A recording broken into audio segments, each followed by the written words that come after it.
Caps for sale!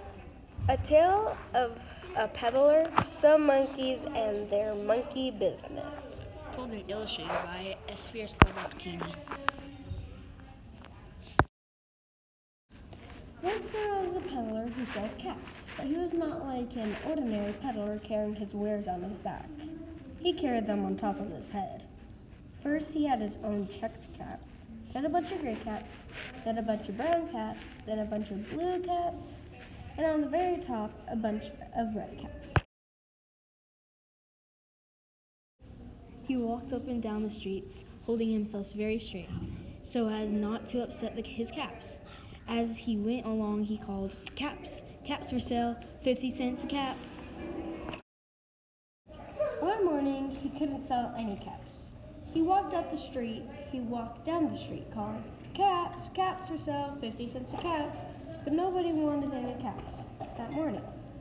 Nobody even wanted a red cap. He began to feel very hungry, but he had no money for lunch. "I think I'll go in the country," he said, and he walked slowly out of town, slowly, so not to upset his caps. He walked for a long time, until he came to a great big tree.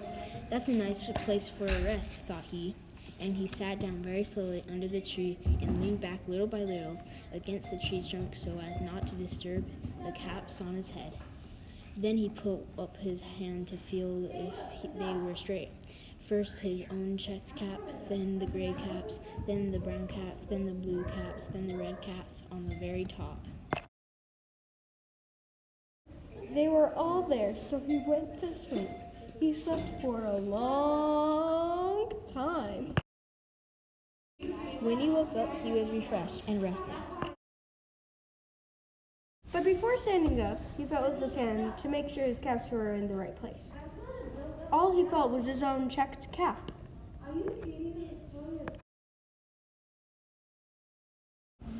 He looked to the right of him, no caps. He looked to the left of him, no caps. He looked to and back of him, no caps. He looked to behind the tree, no caps. Then he looked up into the tree. What do you think he saw?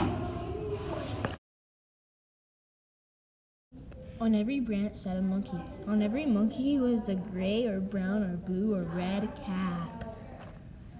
The peddler looked at the monkeys. The monkeys looked at the peddler. He didn't know what to do.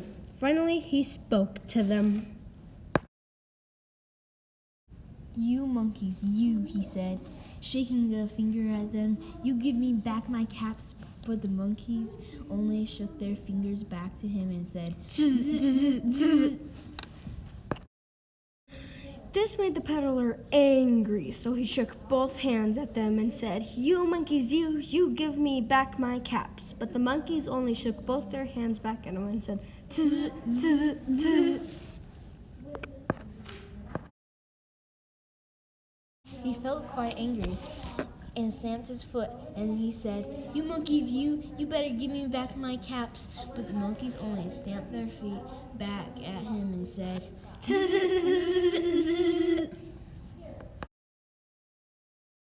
By this time, the peddler was really very, very angry. He stamped both his feet and shouted, "You monkeys, you must give me back my caps." But the monkeys only stamped both their feet back at him and said,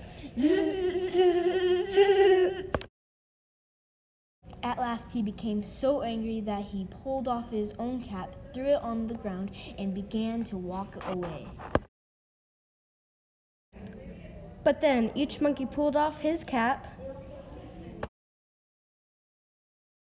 and all the gray caps, and all the brown caps, and all the blue caps, and all the red caps came flying down out of the tree. So the peddler picked up his caps and put them back on his head. First his own checked cap, then the gray caps, then the brown caps, then the blue caps, and then the red caps on the very top. And slowly, he walked back to town calling, "Caps, caps for sale, 50 cents a cap." The end.